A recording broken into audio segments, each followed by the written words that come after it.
Welcome to PodScure.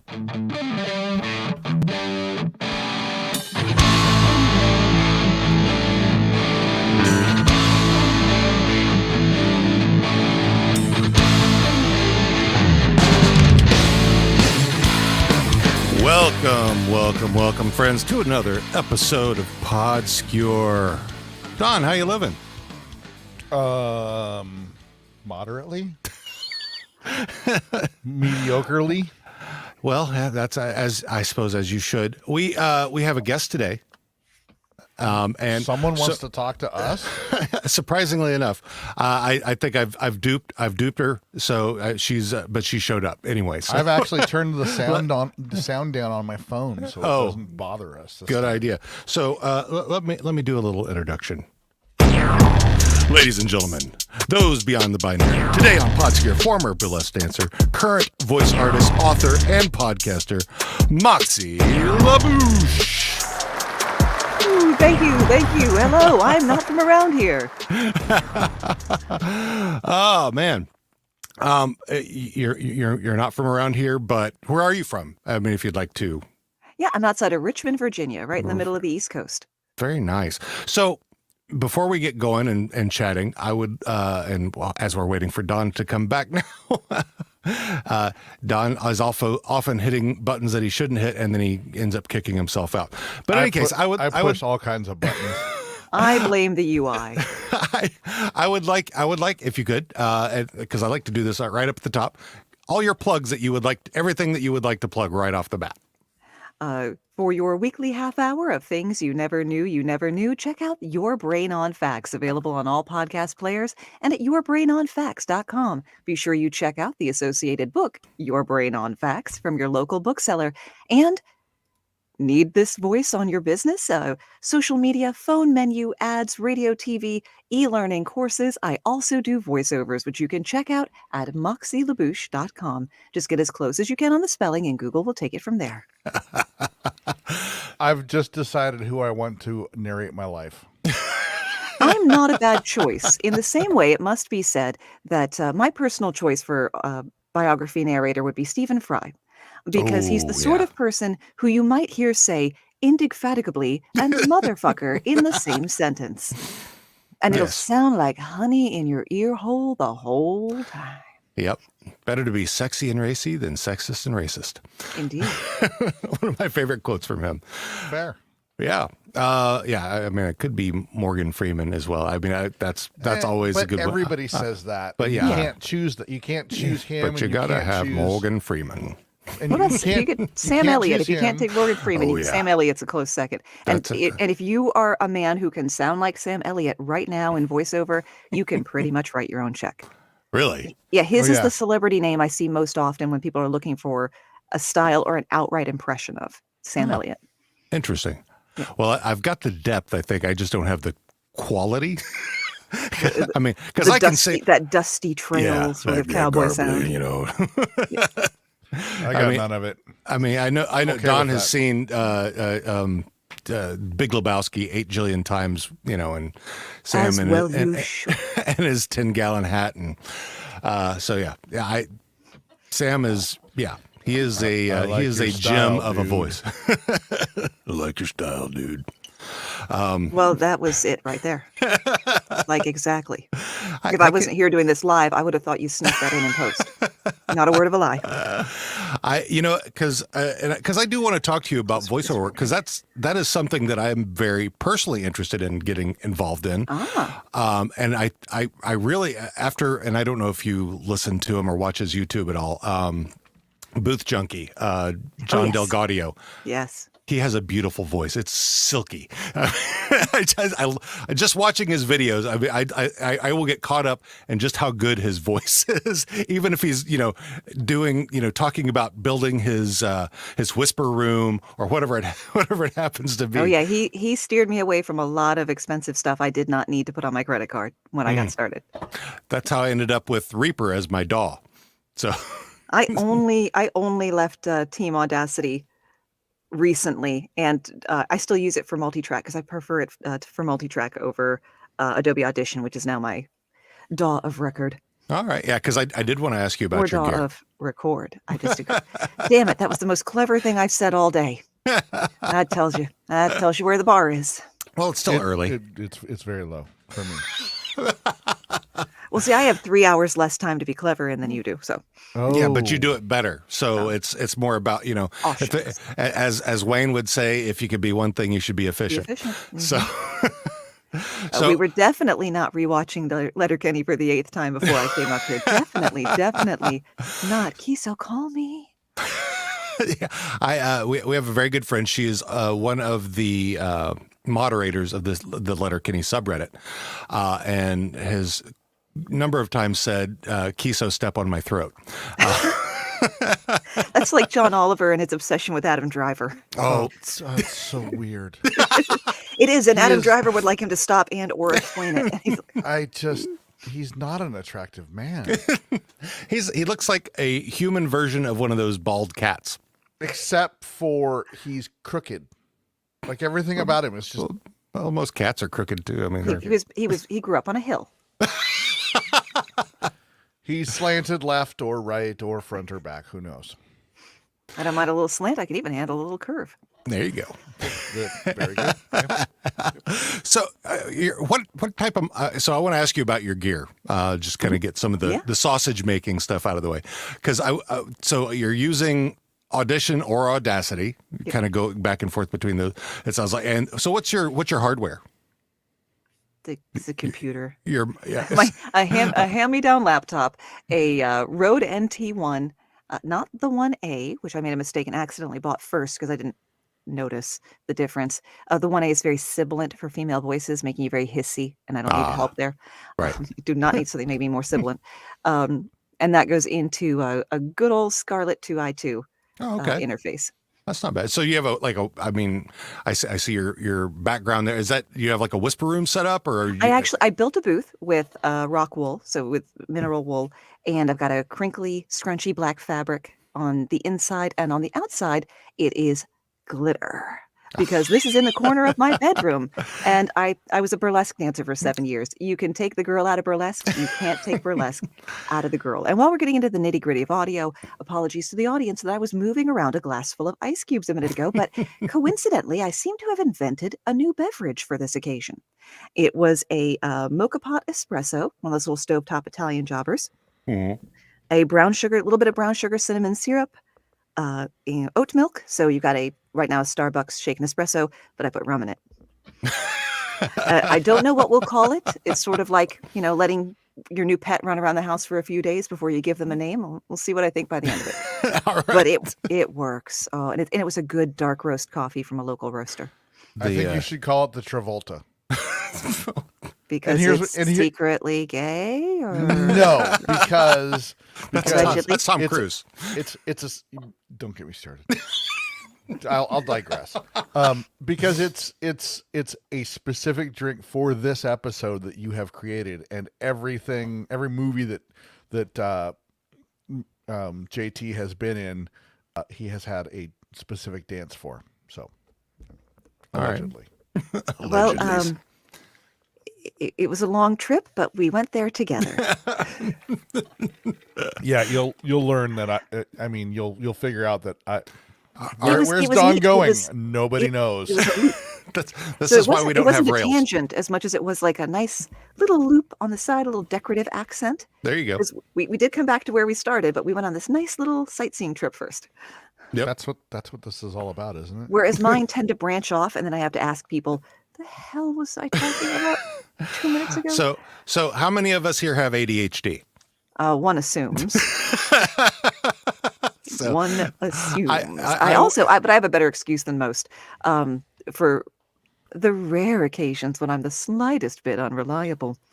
I have been struck by lightning, so it's the best excuse for a blonde moment ever. And I have found that people's expectations really settle right on down after you tell them you've been struck by lightning. They ask for much, much less. People ask me how often I get electrocuted because I'm an electrician, and it's my question to them is, you mean today or this week? Well, see, I'm trying to train myself out of being a hardcore grammar prescriptivist And I would be like, it's not electrocuted unless you died from it. But I know that that's people who have to deal with 240, don't want to, they don't need my pedantry right now. Dawn of the Dead 2 is my name for this episode. So I could be dead. I don't know. This could be my life flashing before my eyes after I. It could be like things. Like Bruce Willis in The Sixth Sense. You were dead, but you still got up and went to work. Oh God, that's probably something. That's some shit that I would probably fucking do. So we've described hell now. I mean, I've been working at the same place for over 25 years now, so it's. I just left retail last year. Oh boy! So don't come at me about going back to work as hell. Yeah, I deal with payroll, and it's nobody's happy when they call. No, not so much. It's yeah. I mean, for a company who produces 33% of all the checks in the United States, it's yeah. We get. Do they need any voiceovers? Seriously, hook me up. I have seen some of the stuff that they've produced. Like they do have a podcast. I'm not sure exactly why, but it's what companies do these days. Payroll podcast. And yeah, every asshole payroll, has a HR, podcast benefits, you name it. Yeah. Sometimes they're just used like in place of a memo. So rather than sending out an email memo, they do it as a podcast, which is not dissimilar from the morning announcements in school. It's everything but the cafeteria menu. Yeah. It's the podcast that could have been a call that should have been an email. Podcasting is the rule 34 of everything. Well, it's rule 34P. There are, subsets, of course. Rule 34, if it exists, there's porn of it. For the two people listening who didn't know that. Rule 34B, there's burlesque of it. Rule 34C, there's cosplay of it. D, there's drag. I had it up to G one day, but for the life of me, I can't remember what E was at this point. But yeah, you could basically run it out through all of our societal endeavors. Probably electrocution. Light electroplay. There you go. Light electroplay. So, I know when we talked offline before this, I was telling you about I've worked with a number of burlesque performers. I think Don is probably in his role as a bouncer for the number of years has also probably guided a few ladies on and off the stage is my guess. Because we travel in similar circles. More like guided the people that didn't belong in the establishment out of the establishment because of whatever reason they had. Guided like a missile. Yes. Sorry about your face and the door. What door? Ow. So how long? So you're now a former burlesque dancer, is that correct? Yeah, I retired. I'd done it for 7 years, and some stuff happened on a personal level because it's full of women, as it turns out. And my God, catty bitches. You would have thought growing up with 5 sisters, I would have run screaming. But no, because a friend of mine, I happened to reconnect with him the same time I separated from my first husband. And he said, hey, I do the poster for a local burlesque show and I get 2 free tickets. Do you want to go with me? I'm like, hell yes, I do. I did not know burlesque was a thing. I thought it went out after like Gypsy Rose Lee, like early 50s, Yeah. And on stage was a performer, now retired, named Kiki Von Kitsch, as a big fuzzy pink character dancing to Mana Mana. She had googly eye pasties with eyelashes, and the front of her fuzzy pink G-string, she reveals at the very end, is a little puppet mouth, and she sings along. At the end of the song, the crowd goes ape shit every single time, and I just sat there going, this is the greatest thing I have ever seen in my life. I must do this immediately. And yes. And then I met the man who would become my husband at a show, and he immediately wanted to get into burlesque because he was already doing Rocky Horror. In fact, I think I was the only person in burlesque who wasn't on the Rocky Horror Shadowcast at some point. And so you could look for Moxie LaBouche and Dante the Inferno. Nice name. Mr. and Mrs. the Inferno. So was he doing boylesque, or was he like doing the no, MCing? He does not only more masculine stuff, but more comedic stuff. He's our physical comedian. I do the spoken word. He does pratfalls, and and his he won't watch this. What we call his weaponized teddy bear tummy, because not a heavy fellow at all. No. 34 gene, but just cute little cuddly right here. And he did a routine as Zap Brannigan for our Futurama show, because I also produced for 5 years. And Zap Brannigan, that's a great character, because it starts at 11 and only goes up from there. And so it starts with Shatner's Rocket Man, of which exists no clean audio in the world. There's no good recordings of Shatner's Rocket Man from 1974. And the new one just sounds weird. And then it goes into I'm sexy and I know it. And when it gets to wiggle, wiggle, wiggle, he actually just grabs his tummy and just shakes it at the front row in the audience, running back and forth. And it was just the best. That sounds awesome. I think, my favorite, I think it's probably the only burlesque performer that I ever, I don't know if you've heard of Waxy Moon. Oh, he's a big name, yeah. Oh yeah, him with the two little gals that he works with. I mean, I know he's tall anyway, but the girl, and they have their big bouffants, and they go out there in cheerleader outfits, and we're doing the put a ring on it. It was fucking amazing. Yeah, and so like you were saying with my wife was roller derby for years, and so yes, it's very much the same. Plus we have the same naming conventions. Very much so. Burlesque, derby, and drag. We're all reading out of the same baby name book. Yep. I love when I find cool new ones. I mean, I don't remember the last one that I've heard that was like, that's a very clever name. I mean, one of my favorite ones from way back when Tiara, my wife, was skating, was Mini Pearl Harbor. So I think that's still probably my favorite name to this day. That's a pretty good one. I think one of the best and worst ones I've ever come up with, I get really punny and I use a lot of science terms, but I think one of the ones I'm most proudest and ashamed of is Fatty Moose Knuckle. My derby name was Gardon of Evil. Yeah. He because he skated with my wife in a co-ed team. Oh, I did not know briefly. And until injuries happened at 40-something years old. As they will do. It's not the years, honey. It's the mileage. Oh, and Imagine on like a 1968 flatbed truck going down a dirt road that has had water go across it a lot, and so it's like the gullies. That's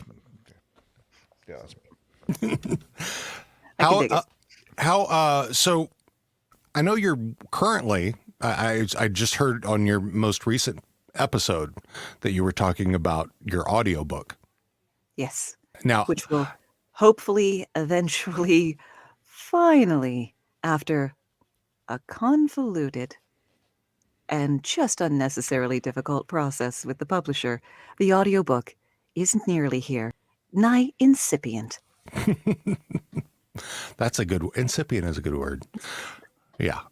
So shall I take it that you're going to be doing the recording for it, or is there somebody? I did it a year ago. Oh, you did.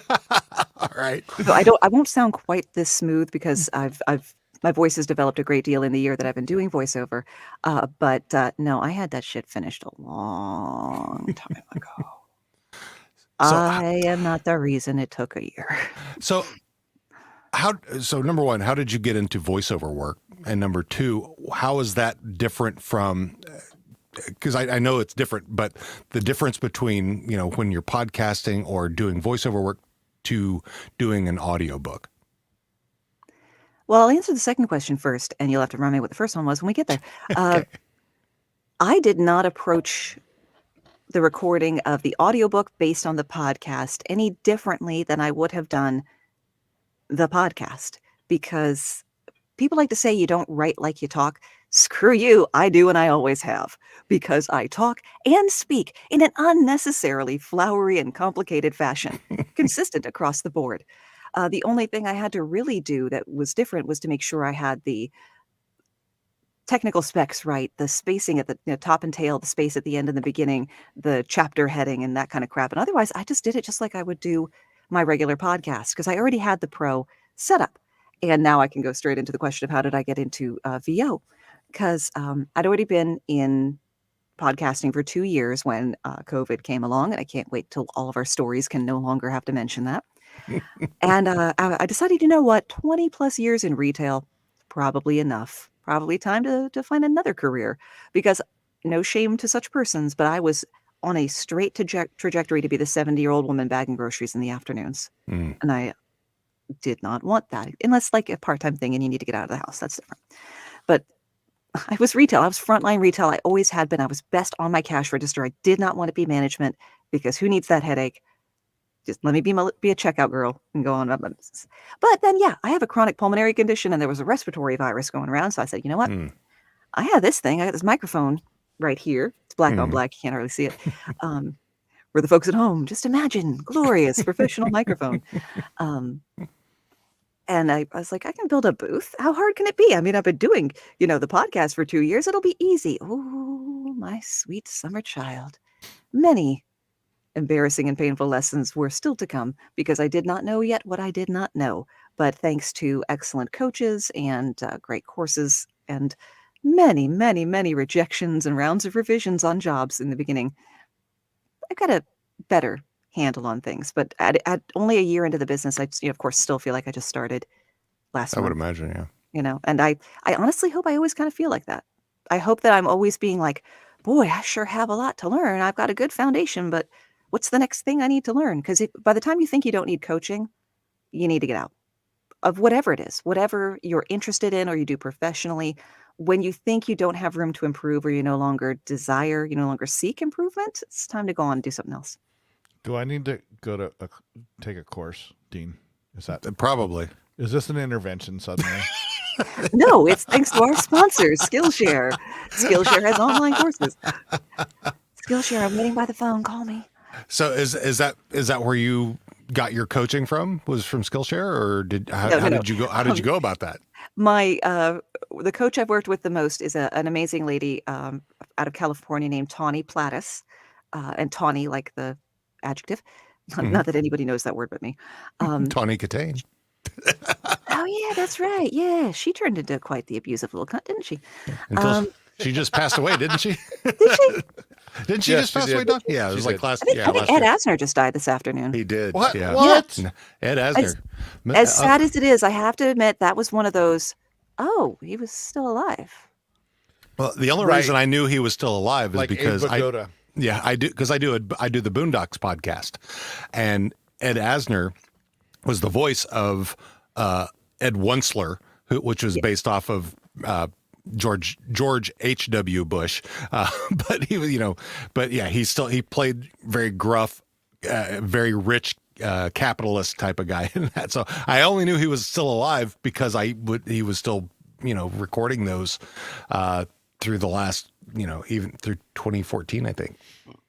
Yeah. There was Okay, never how do we anything. how do we get on to Ed? No, Tawny Plattis. I worked my way back. I followed the breadcrumbs and I found my way back. There you go. And I first became acquainted with Tawny's work through her podcast Dirty Bits, which was kind of the behind the bed curtain stuff of history. And she and her husband would do, and being both of them voice professionals, or I think she was. Tawny, if you ever hear this, forgive me if I had that wrong. That it was like a really cool, well produced, and she had different voices for all the different characters on it. Then very sadly, her husband passed away suddenly at the age of 29. He had a congenital condition, which they knew this was a thing that could happen. It doesn't make it any fucking easier, Right. to come home and find your husband dead on the kitchen floor. But now she has a new podcast, Death is Hilarious, where she and different people, many of them stand-up comics, talk about death and mourning and how it affects your life, but with all of the irreverence and dark humor that the subject matter deserves. Humor and grief. They kind of yin and yang each other. So Without one, you can't have the other for sure. yeah. Well, I'm not going to get through one without the other. Yeah. Right. That's exactly what I mean. I'm not saying it's exactly, symbiotic. No, but I think black humor serves a very real psychological purpose. And while we as a society call what we consider to be appropriate humor, we need to preserve a good slice of dark comedy, because I think we will always need black comedy. I don't want to associate with people that are always, always involved in light comedy. It's no. Yeah, too many marshmallows. You can't understand me, and I can't understand you unless there's dark comedy throughout everything. You need that piece of dark chocolate to tie the marshmallow and the graham cracker together or the to almonds, really make whichever. Yeah. the full, rich experience that is life. Also, s'mores. Someone bring me some s'mores right now, please, and thank you. I think that's probably why I like Lewis Black so much, because that's Literally black comedy. Yeah, exactly. Lewis, I mean, but even if you're talking about comedians, John Mulaney, even though he seems like a light comedian, there's some dark stuff in there. I mean, whether he's talking about kids having to talk to the guy the cop coming in who was a murder investigator and talking to the kids at the elementary school. I mean, even, because you can talk about that kind of stuff because it's pretty dark if you think about it, but I mean, still, making light of it to what would be for a 7-year-old. Well, it's like the wise man George Carlin said, you can make a joke about anything. What's important is how you construct the joke, where the exaggeration is. Right. And I'll have to leave off the examples that he did right after that. I'm not sure it aged quite as well to everyone else as it did to me. But I think that was on Jammin' in New York because I had that one memorized. Yeah, Carlin. Yeah, he had some him and Pryor. You say Bill Hicks? Bill Hicks too. God. Bill Hicks was, I mean, he ran on another level. Growing up, he was too hip for the room. He was too early. Yeah, I mean, growing up in Texas, because he was he at that time, because I was like high school, getting out of high school, going into college at that time. That he was that's kind of where he was at his apex, right before he kind of went back home and passed away. But that his brain just worked. I don't know how he was. He was like the new Lenny Bruce or something. Yeah. It was just he did some great work. He was too early, and people weren't, because if you watch his stuff now, you're like, yeah, this is bog standard. It wasn't when he was doing it, and that's why he isn't as big a name as like Carlin and Pryor. About Richard Pryor, interestingly enough, in the span of our great world and the depths of our internet, it seems like no one else has ever thought to compare the distance Richard Pryor ran after he lit himself on fire freebasing to the distance Denethor ran after catching fire in The Lord of the Rings across Minas Tirith. I want to know why I'm the first person to ask this question. 7 billion people. You guys really are letting me down here. But no one has done this math. Does anyone know MatPat? Can I get, some other YouTuber that does a lot of breakdowns? I have a question. Uh-huh.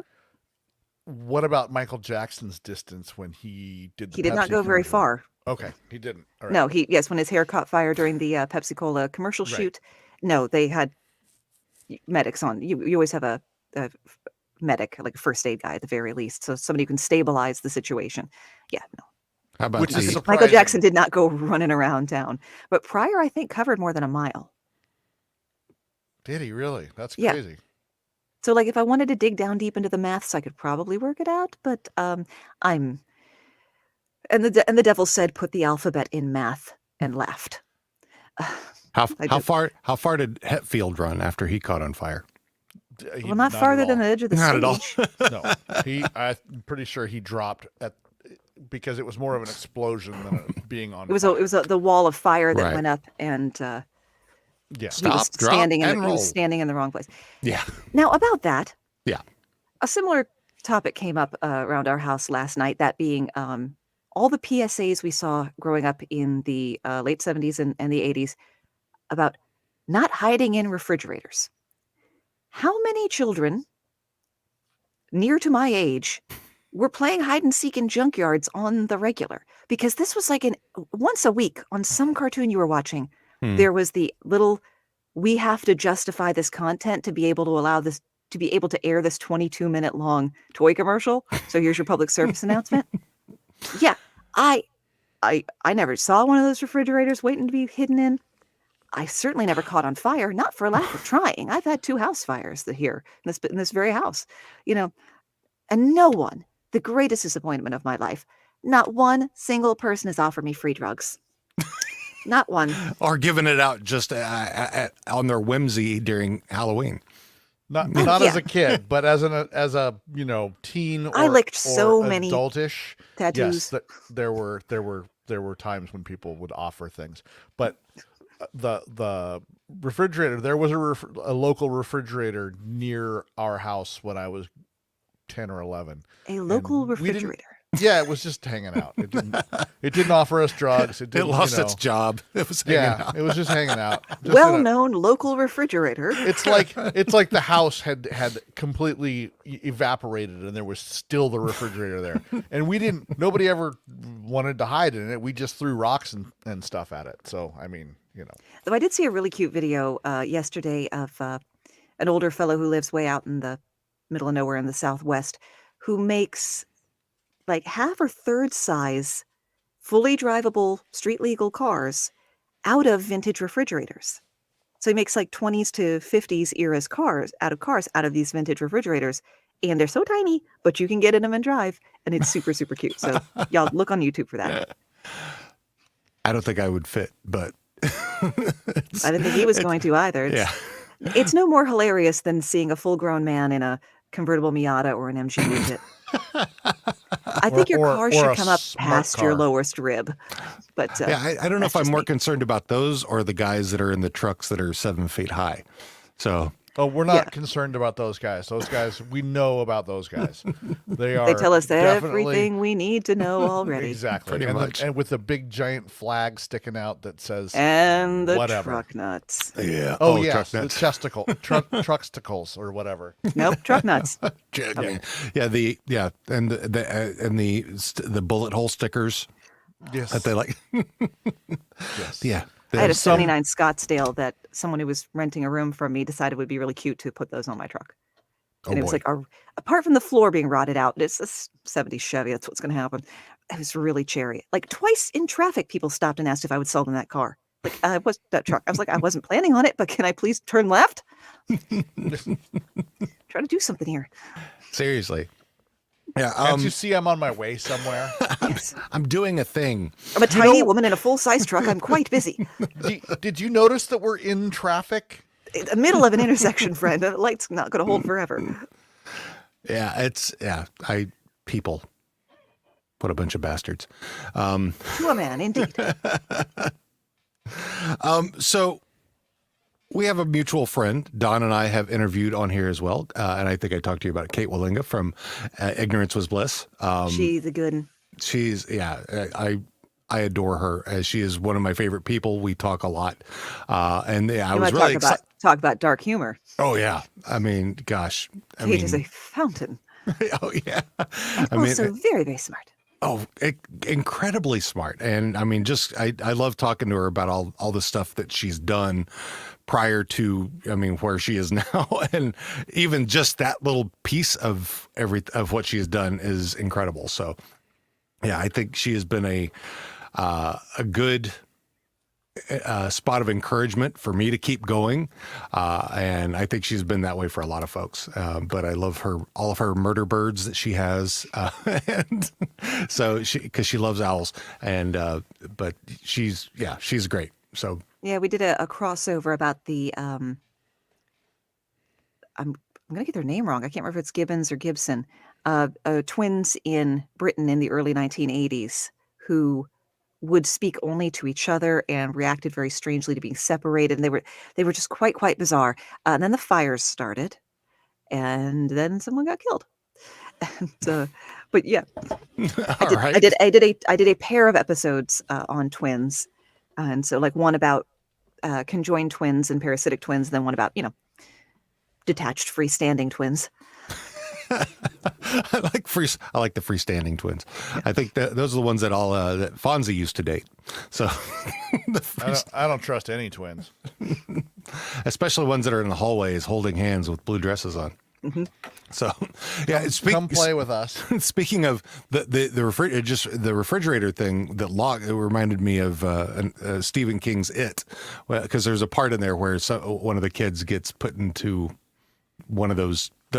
Back when they had the refrigerators that they had the thing that would actually latch. Yeah, the big locking handle. Yeah. Yeah. So. That's the kind they were warning us off of. Yes, for anyone under the age of 40 who's listening, it used to be that refrigerators essentially locked, and it could only be opened from the outside. Like how car trunks now have the safety little "you've been kidnapped" cord. Yep. Yeah, now you can just push open a refrigerator and it doesn't happen. But back in the day, apparently we were all just climbing in there and waiting to die. Yeah, that's the thing that I always kind of, when I'm watching new entertainment and somebody's getting kidnapped by being thrown into a trunk, I'm like, did they cut the little pull tab off from inside the trunk? Because everybody has those now. That's why I do all of my kidnapping in late model vehicles. There you go. I do all my kidnapping in a white white windowless van. I have those too. Free candy. I used to actually raise goats and make goat milk soap and skincare products that I would sell at farmers markets and craft shows. So I had 2 white vans at one point. One with windows all down the side because it was a soccer van, and the other one being a proper work van. And my husband, before he was my husband, still living with his girlfriend, borrowed one of my vans because his car went down. I'm like, I've got 2. You come work for me on the weekend. You might as well just drive it home. But he lived around the corner from a strip club when he lived in the city, and he was hanging out with some friends, one of whom danced at the strip club, and she talked about the creepy like molester van that was always parked around the corner from the strip club. He's like, yeah, that's me. That's me. Yeah, those still creep me out to this day. I mean, you see those going around. I mean, because it's always in your head that there's somebody's coming to grab you for in one of those things. I've driven too many work vehicles. It's completely innocuous to me. I mean, I did have for a short period of time a diesel model of the same body style of Chevy as the A-Team van. It was not black with red stripe. It was blue, but it was pretty cool. Did it have the spoiler? No wing. It did not. No, it did not have the wing. More's the pity. It has shelves, and that helped a great deal. But after it ate its second transmission, I had to shoot it. Yeah. Transmissions ain't cheap. No, sir. No, they are not. All. Yeah, I've got one right now that's something. Yeah, it's not good. It's not fun. No bueno.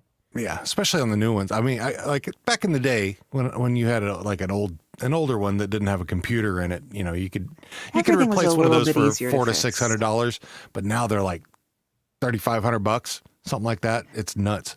I know a fellow who suggests that computers, are like the worst thing that ever happened to cars. He also says that about fuel injectors and the aluminum heads. He has lots of opinions. And field turf and the designated hitter rule. Yes.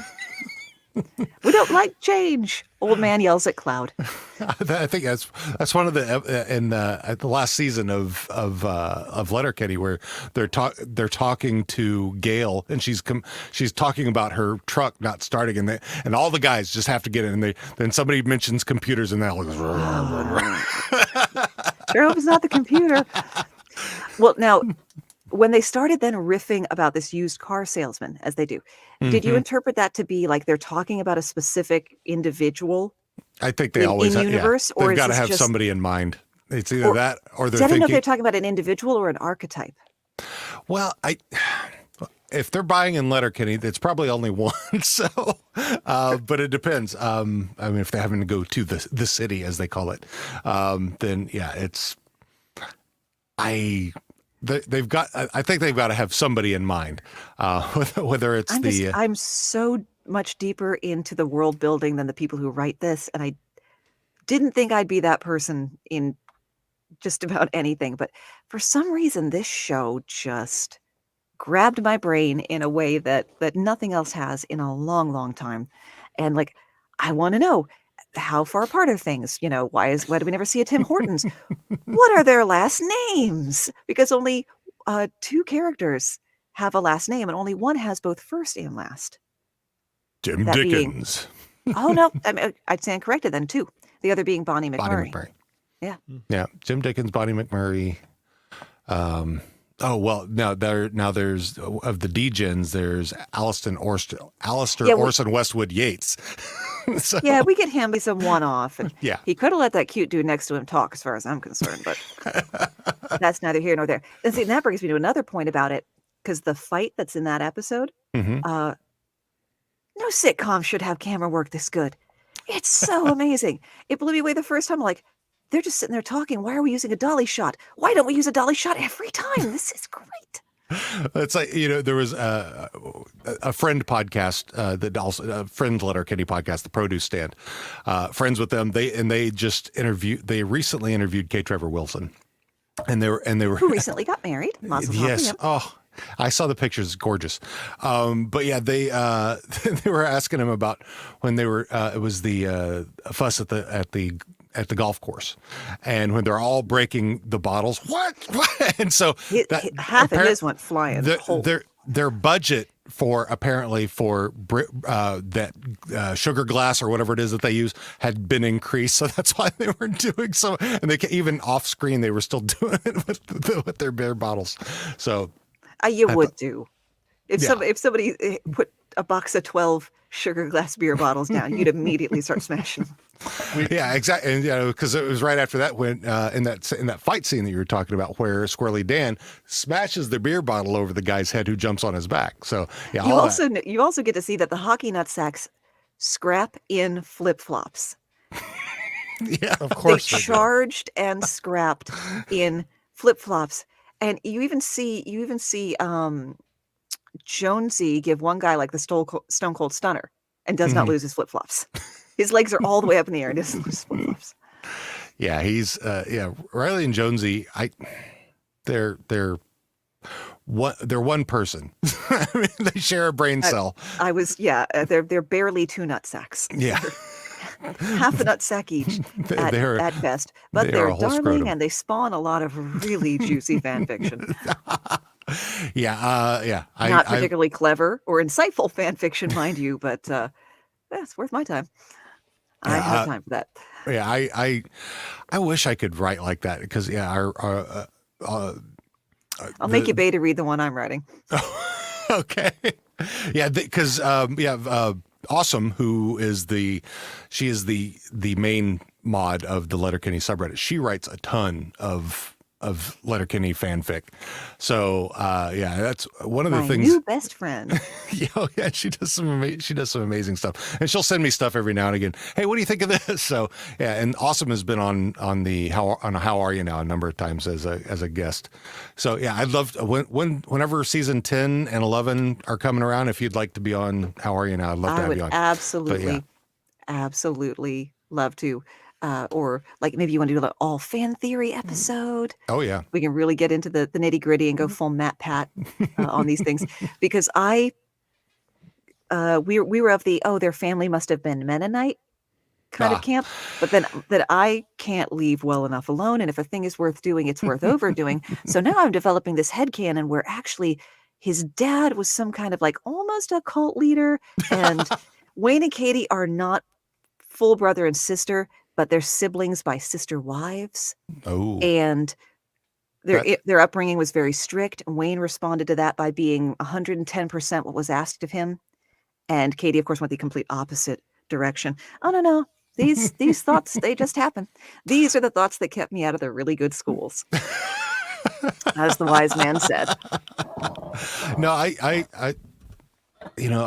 could buy a lot of that stuff that folks talk about in their fan fiction of Wayne and Katie. I think my only sticking point with everybody. Just don't search fan fiction Wayne/Katie.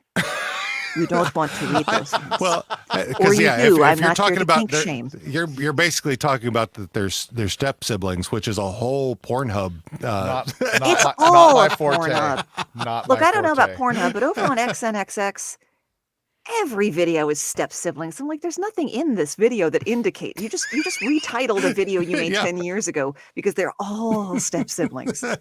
Like, he's a plumber. What do you? Oh, he has to come get her unstuck from the dryer. Oh goodness.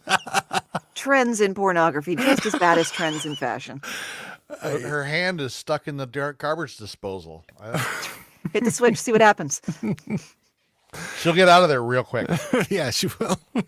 Or eventually, anyway. But now she can only count to 6.5. Right. And here come the paramedics. Mm-hmm. Hey, I've seen that guy. He's a doctor. I've seen him before. Yeah. Nice stethoscope. Doctor I don't think it goes Zip. there. Do EMTs usually carry speculums? This is weird. Whoa, easy with the tongue depressor, all right? Slide down. Yeah, it's You might feel a pinch. oh, I hope so. Hold still, you're going to feel a little prick. Oh, that's disappointing. That's about what was expected. So, is that what you talked about on your TED Talk? No, I was still doing burlesque when I got to do a TEDx RVA. So that was what I talked about. And I wasn't able to sweet talk the organizers into a normal spot like everybody else. And they did an open mic night where the person who got the most votes via text message, and they give you all the details at the end, would get a 3-minute spot, which is nothing in a TED Talk. And I wrote a whole Seussian rhyme about the history of burlesque and modern burlesque in Richmond. And needless to say, when they gave out the texting details, like, okay, please don't share these outside of the building, and everybody's texting everyone they know. And I'm like, I know 8 people, so I didn't even bother trying to cheat, and I managed to tie for first. So they gave both me and the other person a spot. I don't remember what she talked about at all, but this took place in the Carpenter Theater here in Richmond, which is like a big deal. Like Chris Cornell played it in the last year of his life, God rest him, and it will be probably the only time burlesque ever happens on that stage, which was the sum total of that burlesque was me removing a skirt and I had shorts on underneath and taking off my jacket. But it counts. It counts. Damn it. I had my eyelashes on and I had rhinestones. It's burlesque. I concur. Yes. It's, not that I don't love stripper, the modern stripper. I mean, because we're moving to Portland, which is per capita the most strip clubs anywhere else in the world. So, and we've been to a number down there. Dawn has been with me and my wife when we went on our Confirm. our bachelorette party where we started at the Acropolis, and then we all went our different directions for different clubs.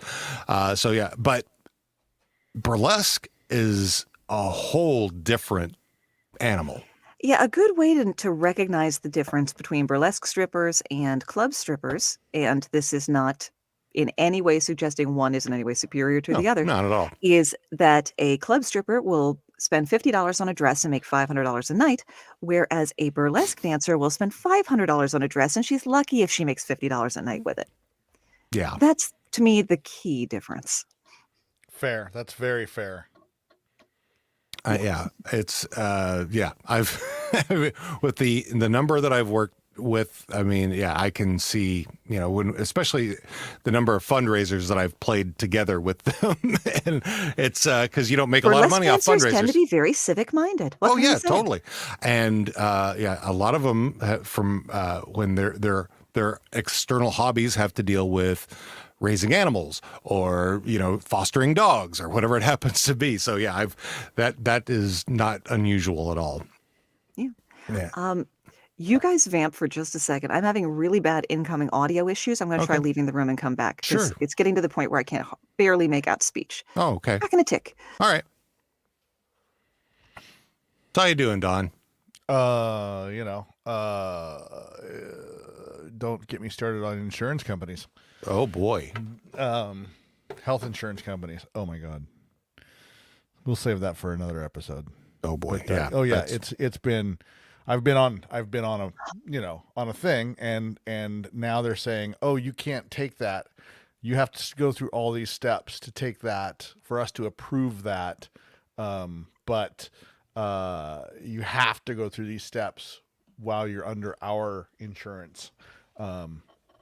And I've already been through all the steps. So, and it's all documented, but they won't, whatever. I didn't think I was gone that long. No, Don has been dealing with some health issues recently, and now he's having to deal with insurance about those health issues. My new insurance company is being an insurance company. Yeah, we just got a $1,100 bill in we weren't expecting. Yeah, They won't approve me to take a drug that keeps me from being Dead. yeah, for the most part, yeah. You know. Yeah, I was essentially my first husband's carer for a decade, so yeah, pre-auths and all that nonsense. But on the plus side, all of that experience gave me a real good grasp of medical Latin. So if anyone listening works in the medical field or medical e-learning, I don't even blink at words like pneumono-ultramicroscopic silicovolcaniconiosis, and I would be happy to narrate your medical e-learning. Go to moxielabouche.com today. No, I really, really That's want to so work in medical perfect. e-learning. That's my big brass ring. That's my dream job. Because it pays more. it does. I was going to course ask it you. does. Yeah, I was Because going it's so difficult. Yeah. Yeah, I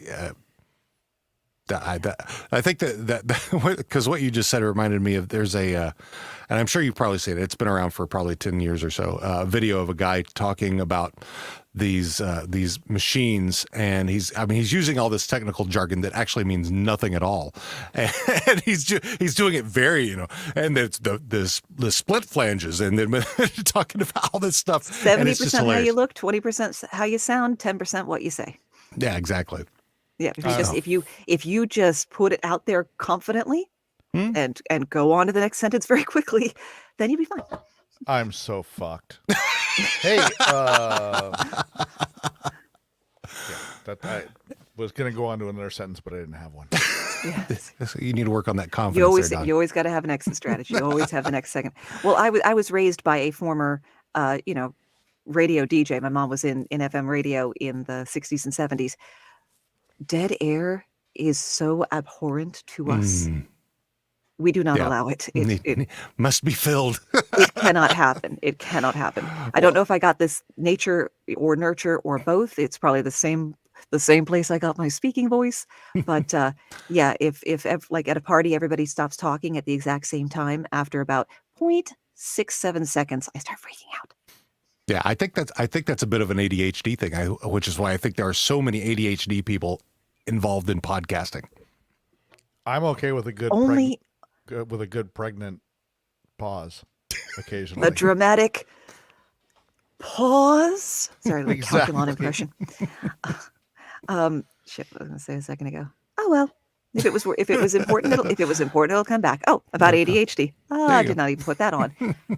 Thank God for Lo-Fi Girl, or any lo-fi music stream out there. I have found so critically important when I'm trying to write the script for the podcast, because it's a single host, fully scripted podcast. I have to research and write 7 or 8 pages each week, which is ironically unfortunate, since I started the podcast to get useless information out of my skull, not put it back in. And it gets pretty badly scrambled since I've been struck by lightning. But if I have lo-fi music going, I can stay focused on the writing and the researching much, much longer, because playing music in the background helps to engage the part of your brain that wants to go off and chase butterflies. It's like giving your puppy a peanut butter bone so you can have 15 minutes of fucking peace. That's what music is for the ADHD brain. If you're having trouble, put some music on. I promise it'll get better. When you give your toddler a Benadryl so that you can get some peace. Similar results, slightly different principle. Yeah. Bean always tries to bring the peanut butter bone over to me and smear it on my leg, while Tammy tries to eat both bones and chew your leg off. and my leg. Yeah. Yeah, that about sounds like ours, because we have a 1-year-old Roddy mix and a 12 or 14-year-old Lab Dane mix. So he's really getting up there, but he rallies just enough strength to give her one good wrestle each day. Oh, we have from somebody that they use video game soundtracks. Because the video game soundtracks are designed to be underneath activity. Right. And yeah, they're ideal for that. And then of course some video games have such orchestral scores, you can go to the orchestra and see them performed. What are you pointing at, Don? Yeah. What's that?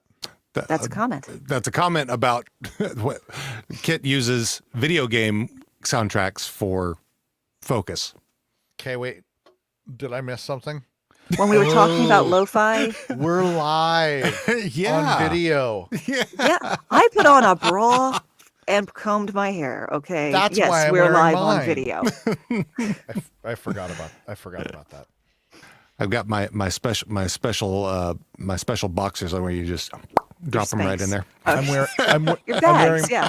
I'm wearing my temple garment, even though I don't go to temple. A kippah only covers up so much bald spot, my friend. Mormon Listen, done. God took most of it. I took the rest. Oh yeah. You're gonna take a little bit. Scorched earth. Seriously. Salted so Scorched nothing grows earth. back. Scorched earth, baby.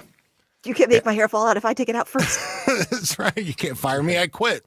Exactly. Exactly. Don't stand on my lawn. I'm standing on my lawn. Bastards. There's not enough room on my lawn for you and me on my lawn. So, Damn kids.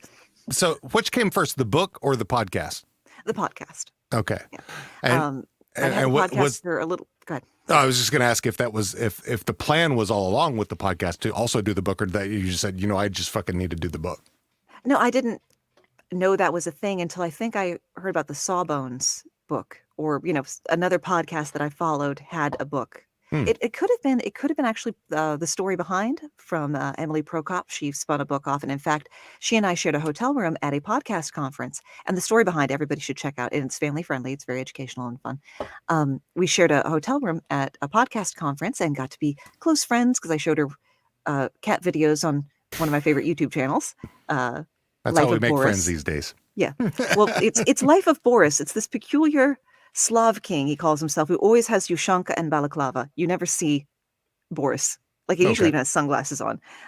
But it's very funny. And he got a cat named Artyom after the character in the Metro video games. And so it's funny. And he sewed a tiny little Yushanka, which is the fuzzy earlap Russian nice. hat. He sewed a tiny little Yushanka for the cat.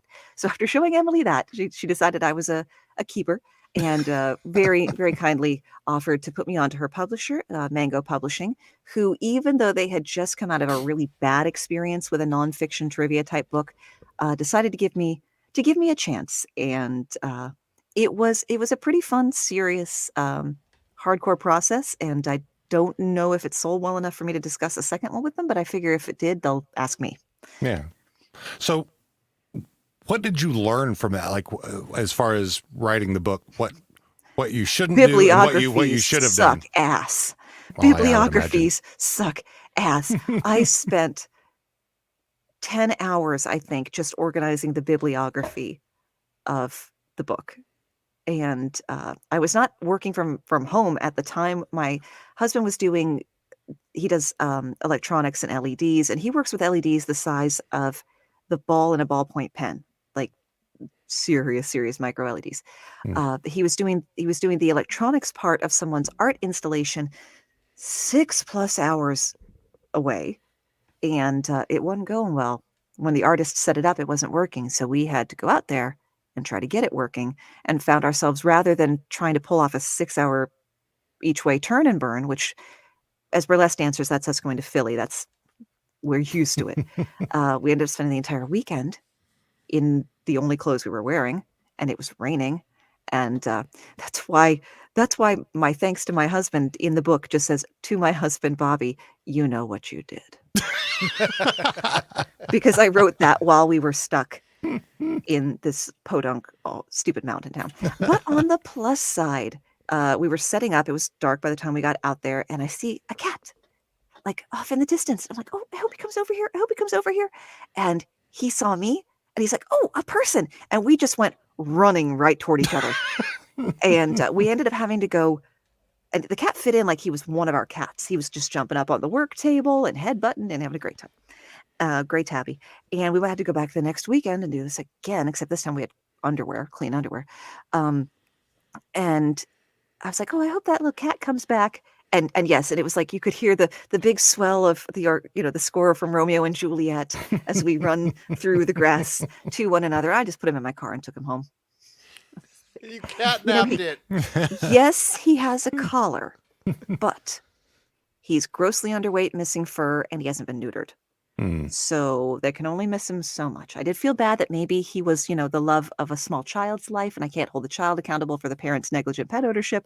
But his name is Bondo, just like, automotive body filler. His name's Bondo. It's like the only material we weren't working with that weekend. And it's not that we couldn't. We just happened not to need any Bondo. But yeah, he's super chonk now. He's the linebacker and fat and happy. And the only thing I got out of that weekend. Surely Bondo was a barn cat of some sort, and the people in the Podunk area don't miss the cat because of the nature of things in Podunk areas. Well, barn cats don't tend to have collars. That's true. You don't Generally bother. speaking. Half the time they don't have names. I mean, all of mine do because I love them. But I have 6 acres, so even though I don't farm here anymore, I still have to have a minimum of 6 cats. Any less than that feels weird to me. It keeps the rat population down. No, that's my wife is saying hi from the train. She is she's on a train with a friend of ours and her mom and her friend's mom. They're going down to Venice because I don't go to California. I lived there for 15 years and I don't want to go back. You've been. I did it. I got the T-shirt and 2 ex-wives. So it's not something that I don't want to risk it. Yeah, no. But anyway, she's on the train right now, going down there, and she's saying hi. You, madam. So yeah, California is just not for me. No. I might do Northern California. It's a bit flammable for my taste. Seriously, especially this time of year. If I ever go back down there, it'll probably break off and fall into the ocean. Well, here's hoping. Hopefully I can swim to Arizona Bay. Arizona Bay. You'll probably have a nice little flotilla of things going that way. The people. There'll be a lot of people floating that way. A human flotilla. We all float down here. We all float down here. Yeah, just you lash enough bodies together, tie their shoelaces together, you make a little raft. It'll be great. Human It's raft. seawater. You're going to float, Yeah, it's you'll be salt grand. water. It'll be fine. Yeah. MacGyver would be proud. We're just gonna, and they're just gonna bloat more and be even more buoyant as you go along. Yeah, I mean, you've got a couple of days where that's really working to your favor. Sure. Until salt putrefaction sets in which case you're going to want another strategy. Well, the salt in the sun can cook some of them so that they're edible. So, Yeah. I'm not sure it works that way, but do report back your findings. Hey, this is my story, and I'll tell it the way I want to. Exactly. Exactly. I saw Swiss Army Man. I know how dead bodies work. Yeah. That's a funny fucking movie. Have you seen that, Don? No. Oh, it was with Daniel Radcliffe plays a corpse that farts a lot. And there's a guy stranded on a desert island, and a body washes up, and the body, while dead, is cogent to some degree and also very, very gassy, which he uses strategically to his advantage. Though I say only having seen the trailers. What's it called? My stuff to watch list is so far behind. I am just about to finally watch a film that was recommended to me no less than 25 years ago. And I do plan to tell the person once I finally watch it, that film being Harold and Maude, which I understand is a classic. I just have never made myself sit down and and watch it. And I very much want to. Well, if it shows up on a Cinefix list, for those who watch the Cinefix YouTube channel, and if you don't, you should, just hearing that great announcer voice telling me a movie is good, I'm like, oh, it must really be good. Yeah. Have you seen that, Don? Harold Maude? Yeah. Yeah, like in 1974 or whenever it came Yeah, it out. was from 71, so. Yeah. That was close. Yeah. Yeah. Well, you I can don't certainly have seen remember it in it. 74. Yeah. I probably saw it in 75, but I was, what? 7? 7. So, yeah, I don't remember it. That's like when I saw... I'm not sure that's the sort of film a 7-year-old should watch, but the standards were very different back then. My parents were very standardless back then. Not offensively, but like, you can watch whatever is on and we will discuss it with you kind of thing. Now, that's a good approach. I got taken to Rocky Horror when I was probably 7 or 8. Start him off young. Did they throw bread at you? No, I was Toast. in the back. Was it I was in the Toast? back row. I can't remember. So it was Toast. Yeah. Yeah. But yeah, I was kind of put in the back row, and that's where I stayed, and I watched it, and then I fell in love with it, and I bought the soundtrack on an album, and not 8-track. I mean, because I had other things on 8-track at that time. So He's wasn't classy. there copyright problems with that it didn't come out for a very long time? Or, no, I'm thinking of heavy metal. Never mind. Oh yeah, heavy metal. Yeah. Yeah, the copyright for that was. I think they're still in litigation about it. At least No it's doubt. not owned. At least it's not owned by the Weinstein Company. It's probably owned by Disney. Every other goddamn Oh, for thing fuck's is. sake! Damn mouse. I detest Disney, which is part of the Disney reason I sent don't a have cease Disney and Plus. desist letter to an influencer who looks like Tom Hiddleston as Loki. Oh Jesus! He just happened. He like slicked his hair back. He's got jet black hair and pale skin and good bone structure. And I think he had like green contacts in. And that was the sum total of it. No horns, no costume, nothing. That was the sum total of it. And he got a cease and desist letter from the House of Mouse. Like, this is my face. Yeah. I'm sorry, it's I kind of came similar with to this. somebody else's face. This was pre-installed Yeah. before you didn't even order- I started didn't- making Loki movies. I didn't order it. It came with the meal. This is the Happy Meal version of me. So Little litigation with that entity is just ridiculous. Yeah. yeah, this part of because I watched all the Marvel shows on Netflix when they were there, and then after the whole Disney Plus thing, and they went away, and I'm like, fuck Disney. So even though I did just do a Bootleg dispute, it like the rest of us. even though I did just do a debate on Disputed about where I was advocating for Donald Duck. So and I can debate up a storm if you ever need to fill a Oh. spot, even at short notice. we God, once. So this shouldn't- so Disputed. Let me tell you, the Disputed came to me as from my partner on Disputed. Demond, who also does podcast as well as a Different World podcast. So he came Are to you me. like Stan Lee, where you can't handle more than one letter? You have to the names always have to start with the same letter. Yeah, Demond, Dean, Disputed, Don. Yeah. That's, it means it's less for me to remember. But yeah, My name's actually Al. He just can't You be can asked. call me Can't Al. be asked to remember it. But he came to me and he said, you should do a debate on during in between seasons now of what do like Wayne versus Shoresy. And my brain just kind of kicked in and said, this could be more than just Letterkenny. And so it's just kind of gone on from there. And so like we did Luke Skywalker versus Harry Potter. We did Donald Duck versus Daffy Duck. We just did Axel Foley versus Mike Lowry. And now we're going to wrestlers. We're doing Sting versus The Undertaker. So that's the one that's coming up. Well, without delving into the logic, I just have to, from my heart, say Undertaker.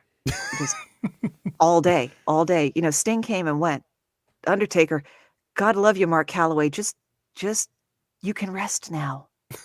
It's all right. You're done. Sting is still wrestling. Is he? Yeah.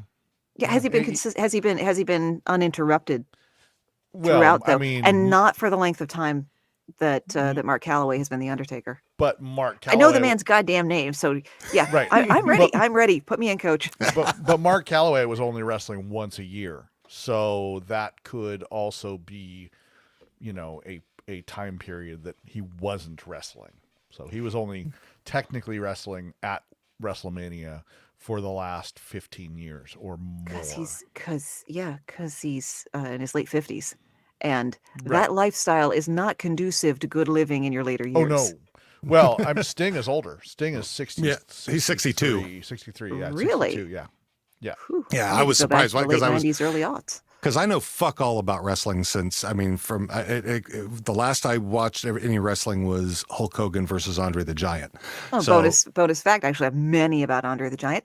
He had 48 teeth. Yes.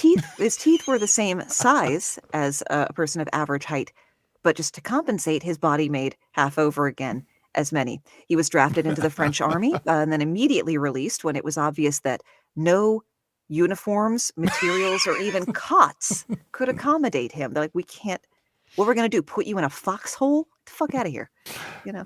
Yeah, there was because I was in the army, and there was a guy in my unit who had size, I want to say it was size 17 feet, and they could not find boots to fit him. So they actually, he had to go, and he got reimbursed, but he had to get custom made boots basically that would fit him. So, and then because also, you know, when I was in, I'm sure they still do it.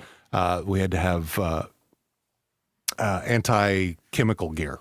And because there's rubber boots you have to pull over your existing boots, and so they had to find some other weird kind of boots for him to put over his boots to do that. So yeah, it's how tall was he? Do you remember? He wasn't that tall. He was he's probably about as tall as me. I'm 6'1". Yeah, he was probably about the same height as me. I'm 6'1". Ladies, and statistically speaking, some of the gentlemen. You're saying he had a good understanding. I'm saying he had a kickstand. He was a very. You may call me Mr. Tripod. He was baby's arm holds an apple. Good foundation. It's got very stable. It's got a knee in it.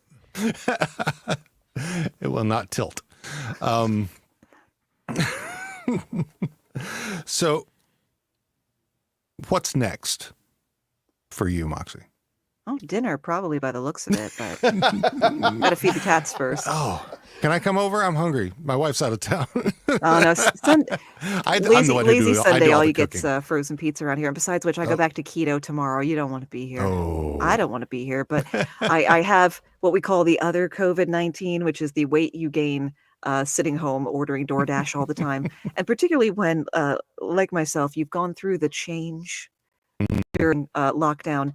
And your metabolism, well, if it's on a numeric scale, it's about a 1 out of 100. So, yeah, got to get this marshmallowy goodness back under control. That's good for cuddling. So, winter's coming. Winter's coming. Winter is coming. That's true. And I did not get enough firewood. No, you have to have a little bit of extra to make it through winter. There you go. Look, we don't know what's going to happen to the economy. Okay, so learn how to grow food, learn how to can shit, and start eating your neighbors now. You know, don't wait for it to get don't choose your neighbors wisely, because some are going to be gamey. You mean chew your neighbors wisely? Indeed. Blend them for all I care. You need a good Vitamix for something like that, and just make sure you stay away from the central nervous system. It's actually, by and large, perfectly safe to consume other humans. Where you run into problems is when you consume large portions of nerve or the spinal column or the brain. Then you find yourself with a condition called Kuru, which you see highlighted in one scene of the Book of Eli, amazing movie that was, where the old folks have the shakes, right? Because it's a degenerative neurological condition, which was first isolated in a tribe in Papua New Guinea who practiced funereal cannibalism. They consume the body of their dead as part of their mourning ritual. It returns the person to the community and then spreads them throughout the community. However, they eat all of the person. That includes the central nervous system, and then you eat the person who ate the other person's central nervous system, and that's how you get Kuru.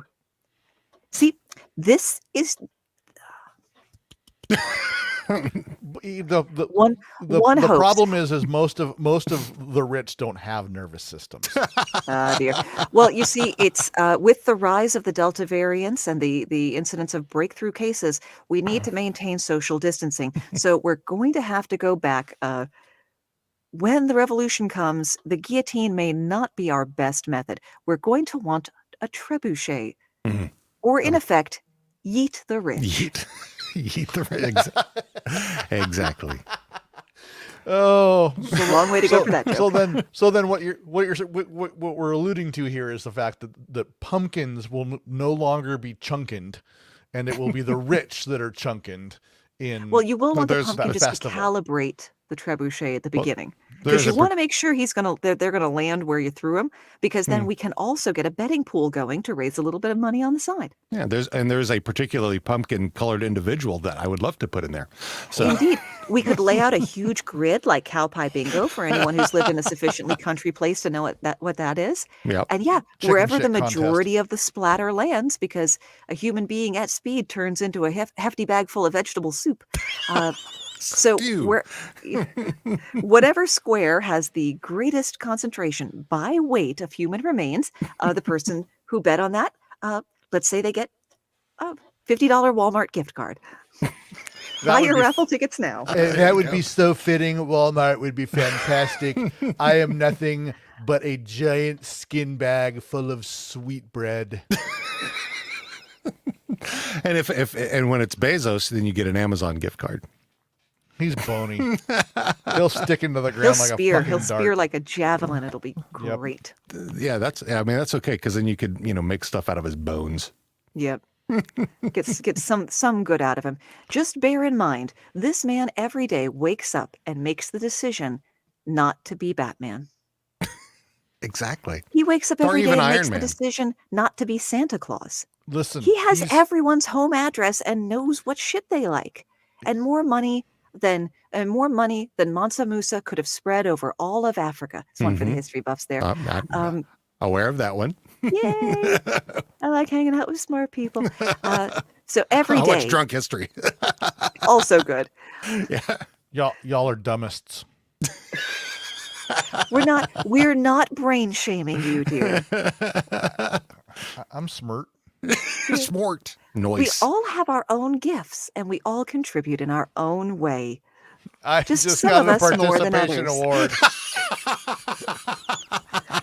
No, The you Participation got Podcasting Awards. you got most annual. improved. I have to remind myself that I'm awesome all the You're time. awesome. Yep, you're awesome like a bottle of sriracha. Yes, Rooster And, sauce. and equally spicy. Equally spicy. Meaning surprisingly not very much at all anymore. Because Yeah, we're that used to we're be the old white top guys. end now. So, Well, there's a reason that hot sauce has become such the thing that it's been in the last 10 and 20 years. It's because a large chunk of the American population is getting into middle age. And as we're in middle age, and I unfortunately am saying we here, we begin to lose taste buds. And we need stronger flavored foods, saltier, spicier foods to get the same taste. Not dissimilar from the way food tastes very bland in an airplane, where the air pressure and quality means that you just can't taste or smell as well. So that is one of the reasons that people now, not people, but douchebags, take their own hot sauces with them to restaurants or when they're eating over at a friend's house or whatever. Don't be that guy. They have hot sauce. Even if it's Frank's, just eat it and shut up. Yeah, I can't even believe the people that I know that do that, and I'm beside myself all the time when hang on, and here's my they've got aardvark sauce and my they have the what's that thing with the bullets that you bandolier. bandolier, yeah, where they've got all their hot sauces in there. So- I should have come up with that faster because that's one of Bondo's nicknames. Because my cats have names that get longer rather than shorter, as I think many pets and many cats do. So he's gone from Bondo to Bondolier to Bondolium. What's my Bean's full phone's name? Oh, it changes every time I try and think of it. It's benevolent something or other. Oh, is it an acronym? Because No, it's- our Roddy mix is she's named Vera. She's named after a 103-year-old woman that used to come to our burlesque shows. I'll tell you about her more in a second. But then that became a backronym, which is an acronym you come up with after the fact for very exceptionally ridiculous animal. Though her full name and title is Dame Verona P. Rottweiler, PCDBE. And I said to my husband, after I announced that, I said, you can decide what the P stands for, her middle initial. And he thought for a second, and then he said, Quaaludes. Perfect. The P stands for P is silent. Quaaludes. Well, they're minding the P's and Q's. I mean, what else would it be? Could phallus. It could have been Petunia. It could have been something lovely. It could have been Patience. Pajarms. My mom was trying to name her daughters after the virtues. She only managed to get a hope and a mercy out of it. And I'm really grateful because I was going to be charity, chastity, or temperance. And high school was bad enough. Charity as dick it and was. chastity dick. Indeed. No, I felt that episode. Rest assured, I was like, oh, dodged a bullet there. But I would like to tell you about Vera, because this and performing for George R.R. Martin is like, these are the two things I accomplished in life. And if they're the only things I'm remembered for, I can die happy. We were doing one of our Jim Henson tribute shows called The Lovers, the Dreamers, and Me. It's like the Muppets, but with our Great tits name. out. Yeah. And there was a little old lady with her family, and I was going around trying to sell raffle tickets at intermission and making chit chat. And the little old lady's daughter mentions that she's 100 and then 102. I'm like, oh my God, I thought she was 80. She's great for 102. You're vertical. That's a start. Mm. And she's still working. I'm like, oh my God, where are you? Do you volunteer at the library? When are you still working? She says, yes, I sit in a chair by the door at the sperm bank. And when the men are leaving, I say, thank you for coming. And I turned to immediately look around for anyone else in the cast, and like called my husband. I called our MC, who's like a 20-year veteran road dog career comic, and I'm like, Ray, get over here right now. You've got to, Ray, this is Vera. Vera, please tell Ray what you do. And that was when we like adopted this 102-year-old woman as like our mascot, essentially. And she would come to the shows when she could, one time, I don't remember where she got stickers from, but she stuck them on the front of her blouse in the bosom region and hid it under her cardigan. Her daughter didn't even know she had done it. And then when we went either during intermission or after the show, we got a picture with her. My husband is dressed as Animal and I am Super Grover, like you do. This has been the following year, Jim Henson show. And she said, you want to see my pasties? And opens up her sweater. Old people give no fucks. If you watch my TED Talk, she's in it. That picture nice. is in it. That's Vera. That's the original Vera. And when she got near the jumping off place, she wasn't able to come to the shows anymore. So her daughter let me know, I think we're getting there. Yeah. And I'm like, okay, pick a day, and he and I'll come out. We took two of our favorite routines that we knew she liked, and went and put on a burlesque show for Vera in her living room, which was really great. But nobody told her home care nurse we were coming. Oh, Jesus. So the family's Perfect. having a ball, because we've been known each other off and on for now a few years. We see them, at the shows on the regular. She didn't know what was going on, and Vera was a shameless flirt right up to the end. And my husband Dante the Inferno did his lumberjack routine, and that's by the song from Jackal. Very penis-oriented group, Jackal. So if you heard the lumberjack song, you would be like, oh yeah, those guys. I just know the lumberjack song from Monty Python. So. No. This one has a chainsaw solo in it, but the last layer of his costume. Okay, immediately when we're done, you listen to Jackal. Jackal was to the like lumberjack song. 80s or 90s metalish kind of thing. Yeah, they were like one tiny blip. Didn't really make it. Yeah, they had one song and there was a chainsaw in it, and that was it. And they probably spent the next 10 years opening for better bands, but and should count themselves lucky. But the last layer of his costume, it's a red bandana, so it looks like his underwear is just a red bandana for a loincloth with this big logging chain with a D-ring hanging off the end of it, which he can twirl like a tassel, usually. And either way, he ends up with terrible bruising. I bet. But then Vera was like, oh, can I yank your chain? And he's like, sure. And runs right up to her, and she's pulling on it. And the home nurse is like, turns to me, and she's like, you're okay with that? I'm like, yeah, they're having a great time. Of course I'm fine with her. I don't think my husband's going to leave me for a 130-year-old woman with jaundis in adult diapers. Yeah. If he does, that's a fetish that would have been, spoken about long Jerry before. Care fetish ain't nothing to fuck with. Jerry Care fetish ain't nothing to be ashamed of, Wayne. Fuck out of here. And you know what? If you Google around for Dante the Inferno lumberjack, there's probably still a video up there somewhere. Like I still have a bunch of my stuff on my Vimeo, vimeo.com/Moxie LaBouche. Bear in mind, it's burlesque. You'll see a lot of me, but I have the same stuff everybody else has, so it's not. My Chitara routine was a pretty proud moment. The best thing that we did, though, I segue right back into my own story. You see how I managed to hold the floor the entire time? Thought you were You having got a it. guest on, didn't you? You You didn't got know it. you were bringing your doom in the front door. The greatest thing I ever did in terms of creating something was our Jaime and Cersei Lannister routine, which is set to Cry Little Sister from the Lost Boys soundtrack, which I was 20 years between viewings of the movie and did not realize that song is throughout the entire film. They're playing it almost nonstop. Well, when the sax guy isn't on, I hope I can be like Vera. Yeah, I know that's my life goal. Like, you want to grow up.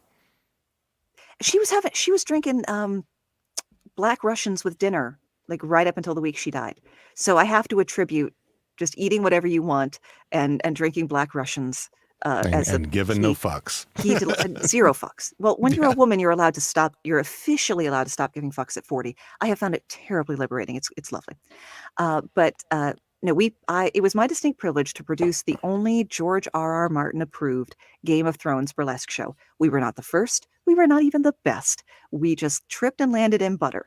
And he invited us out to his theater in Santa Fe, New Mexico, and we got to play for the man himself. And Dante the Inferno did a routine as George R.R. Martin in front of George R.R. Martin, where he's bouncing on a trampoline to the Todd Rundgren song, Bang the Drum. I don't want to work. I just want to play on the drum all day, alluding to the length of time we've been waiting for the book.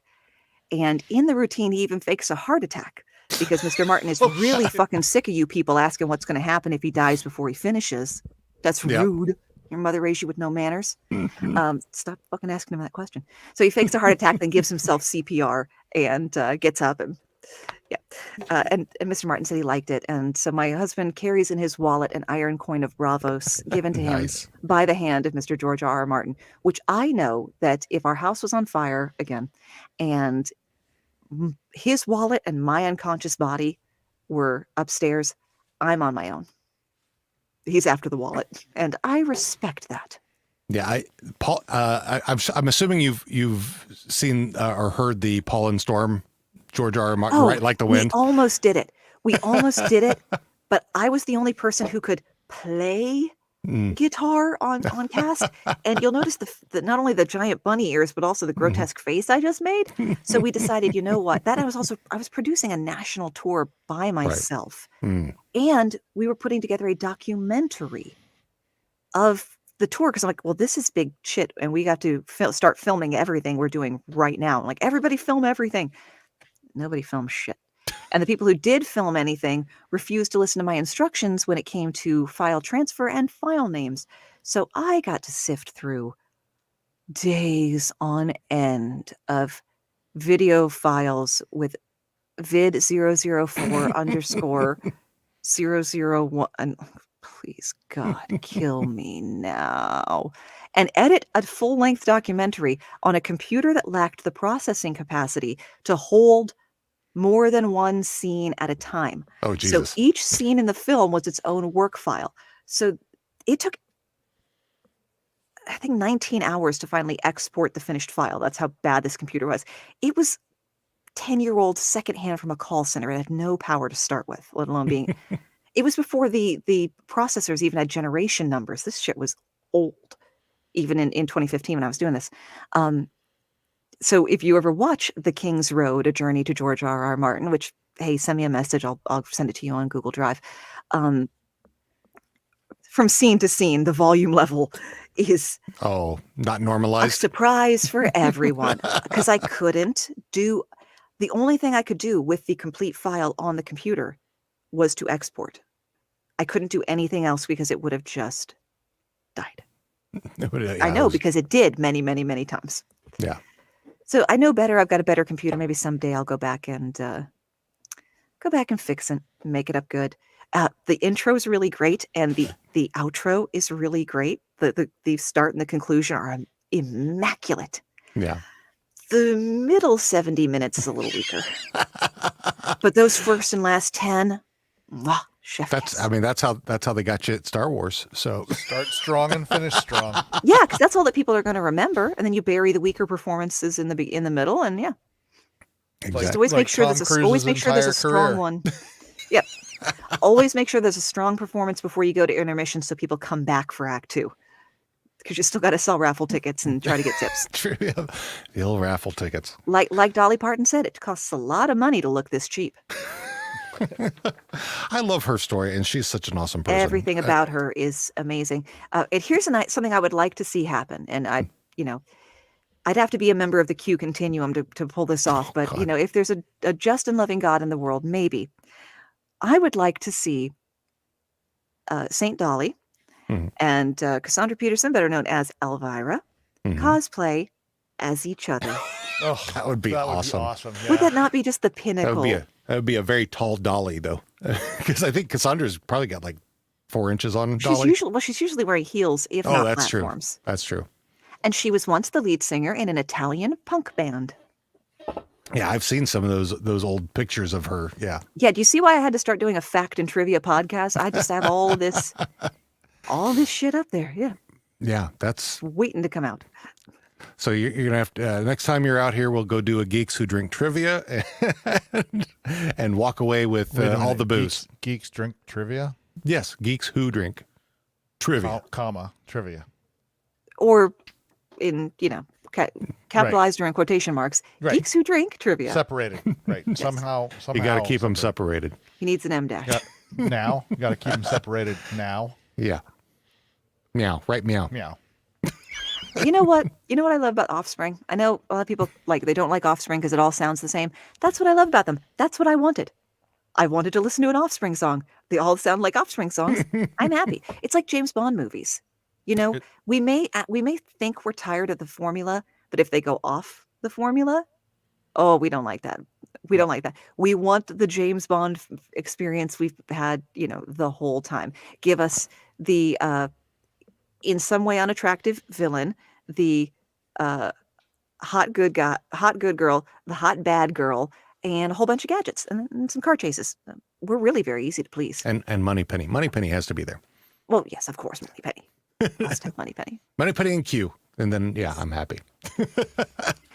I gotta say, while a big classic Python fan, I was not super happy with Cleese's character. We can't do anything about Doug Llewellyn dying. And did you know he died in a car crash? I just assumed he died of old age. He was 85. No. I figured Wow. he died in his sleep. Nope, he died in a car crash. Yeah, well, I've got my issues with Cleese anyway, but He's a bit big for his britches. yeah, he supports J.K. Rowling and all her turfism, and He's a white male in his 70s. Why are we putting so much stock by him just because he used to walk in a silly fashion and say amusing things with a prop parrot? yeah, I just What's he done for me lately? I kind of my view is that the all these people, John Aluminium. Cleese, His letter to America. my His letter to mother- America was pretty funny.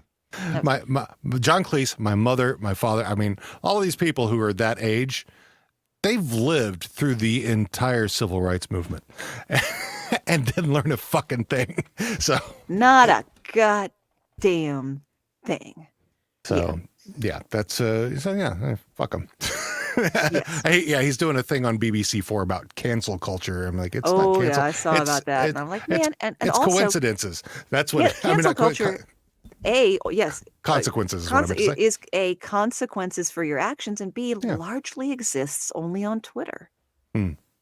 And, there's a really great XKCD strip that I've got saved on my computer because I seem to need it a lot about freedom of speech and how it actually means, that the government can't stop you from speaking, but everyone else can say that you're an asshole and we're showing you the door.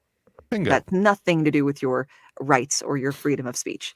You're an asshole and we're showing you the door. And if we don't like you, we're not giving you, we're not giving you money. Like I'm told that Chick-fil-A no longer gives money to hate groups, but I'm not having that salty, soggy sandwich anyway. Nope. So Nope. Unfortunately, every time I drive by one, there is still a line out there's of a the line. parking lot, out of the There parking are lot, with making traffic terrible in that stick location. figure decals, soccer mom, live, laugh, love. Laugh, love. Suck my dick. Why don't you? It's Satan's wine Trinity, 30. live, laugh, love. Oh, yes, yes. Wine as a personality trait. That's another big one. Yes, very just the most basic of bitches. And I did enjoy altering my 7-year-old niece's worldview when she asked if we could go to Chick-fil-A, and I explained very gently that why that's bad, because a 7-year-old in this day and age knows what gay people are, and she knows that there's nothing wrong with it. Right. And now I think hopefully she lectured her mother. She probably didn't win. She probably still ate the sandwich, but just hopefully she annoyed my sister for just a minute. That's something I just don't understand. It's a fucking chicken sandwich. It's not even a good one. But it's just a chicken sandwich. And there's been all this hullabaloo about chicken sandwich. Oh, chicken sandwich wars. No, I ran out of time to watch. Sandwich. Well, the latest food theory, I don't want to name check MatPat again. This man's going to owe me money before long. But it was something to do with all the restaurants suddenly doing chicken sandwiches. But I was rushing to get ready for filming because I hadn't realized that we had a visual component to the recording. So yeah, clean shirt and hair and bra and whatnot. And of course my banner. I'm going to pay for it. I might as well get some use out of it. So I didn't get to watch it, but it's downstairs in the history. Effectively, I've made no point here, but at least I wasted some of your time. Wait, we're on video? Just a little bit. Just shit. Just your part. It's all there you go. Yes, it's all you, baby. There you go. Are you wearing your pasties? Yep. Can you spin them in the same? Yeah, no, I can't. And you can change the way your tassels spin by lifting or lowering your arms. That determines whether if you're spinning by bouncing, not by shimmying, which is shaking side to side or in an arc.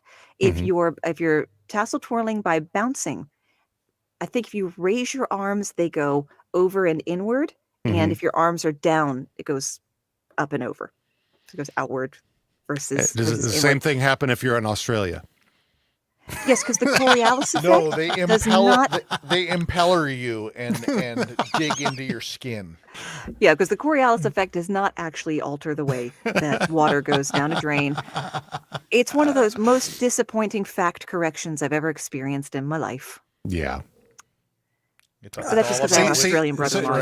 So, how much of your brain on facts is correcting things like the whole a lot. That's part of the foundation of the show. Because like the pop culture stuff, whether you got Richard Gere with the gerbil up his ass and all these things that are legendary of Tom Cruise being a good actor and Rod Stewart swallowing some number of gallons of semen. Yeah, I don't go after that type of stuff as much, though I did one about the 27 Club and the curse of the white Bic lighter, which Bic did not make a white disposable lighter when some of the people who supposedly had one on them when they died. Like a lot of musicians, for those who haven't heard of it, a lot of superstitious musicians won't carry a white Bic lighter on their person, and they definitely won't take one on stage with them in their pocket because certain celebrities have supposedly died and had a white Bic lighter in their pocket. But some of the celebrities listed on that urban legend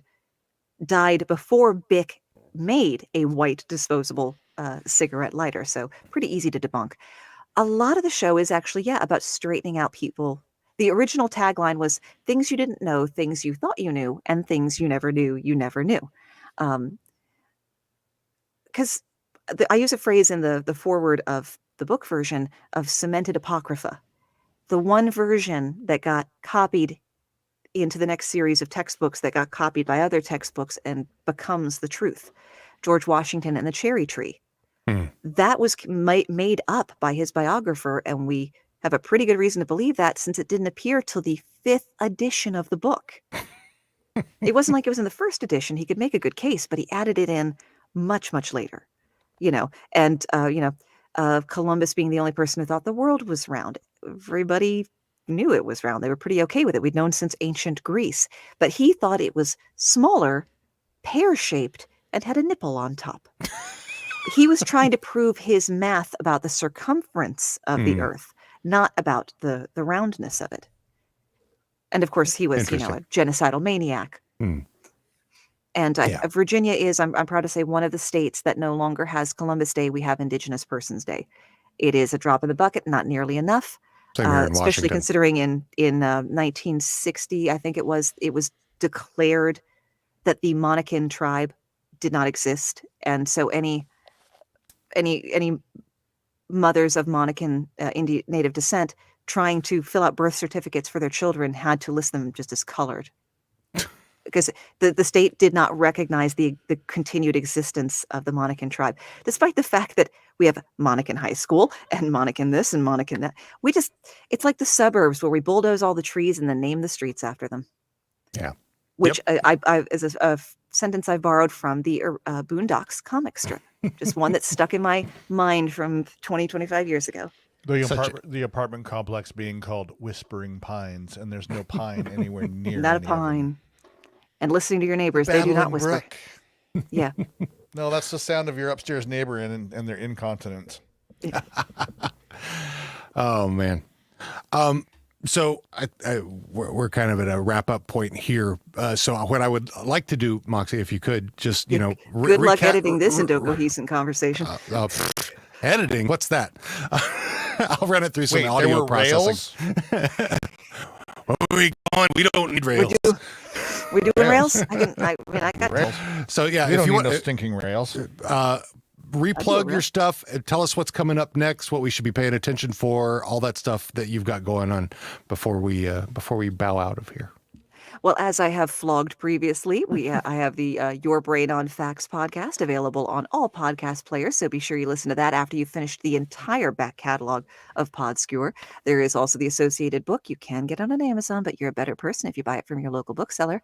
And I also do corporate voiceover, everything from phone menus to explainer videos, social media ads, e-learning, and what I want most from that, if anyone listening works in media and marketing or knows someone who does. Those are the industries that generate videos, and the videos need voiceover.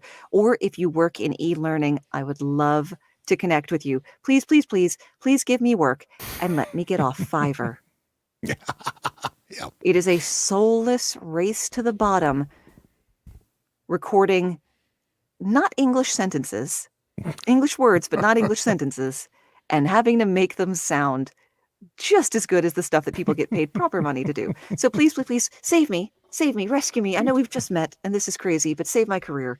Get me off of Fiverr. Couldn't make that rhyme. Sorry. So call me. You can check out the VO stuff on. You can check out the VO stuff on MoxieLaBouche.com. Yeah, great stuff. I mean, listen to her show, read the book, everything. Get it all. Don, you got anything? Get your shots, wear a mask in public, and don't be a dick. Don't be a dick. Exactly. Wheaton's law is always in effect. Will Wheaton. Wheaton. Will Wheaton. Before we shut it down, may I share with you my all-time favorite joke? What do you get when you cross a cow and an octopus? What's that? A stern rebuke from the ethics committee and an immediate cessation of all funding. I use that joke to separate the wheat from the chaff in social circles. If you laughed, you may stay. I like. Yeah, I mean, it just kind of reminds me of Carl Sagan and when he was helping fund dolphin studies, and the scientists that ended up working with the dolphins were having sex with the dolphins. And was that the one in the partially submerged house? Yes, or I think so. Well, no, they were in a lab, but yeah, because there was one where the lab was essentially like, picture a floor plan drawing of a house, but like half walls, like knee walls, and flooded, and a dolphin is swimming around. No, I really forget what the thought was behind it, but unfortunately the dolphin developed really intense feelings to the human, since it had only the humans to interact with. And as with most aquatic mammals in captivity, it went badly, but we'll just leave it at that. And if you Google it in your own time, I'm not responsible for your therapy. There you go. Or your new porn addiction. Oh, come on. Now, we've been on the internet long enough to know we all read the How to Have Sex with Dolphins manual. Everybody did. If you've been on since the Usenets and the BBSs, you found it, you read it, you possibly read it over the phone to a friend who did not want to hear it like I did. That's maybe why I'm so good at a cold read. I've been reading out loud on a cold read for a long time now. Yeah, You're not better than me. Shut up. And with that, as we like to say, eat bacon, Pet dogs. and give hugs. Moxie, thank you so much for joining us. It's been a joy. Thank you for letting me chew your ears right the hell off for an hour and 45 minutes. Hell yeah. So anyway, yeah. So let's. I always forget to do the. I should probably hit the outro music. Probably. You think? Yeah. I mean, All it's an idea. It's your job. Do it your way.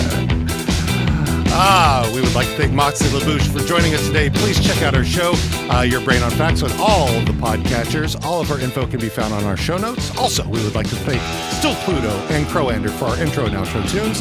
You can find Still Pluto and Crowander on Spotify, YouTube, Pandora, and freemusicarchive.org.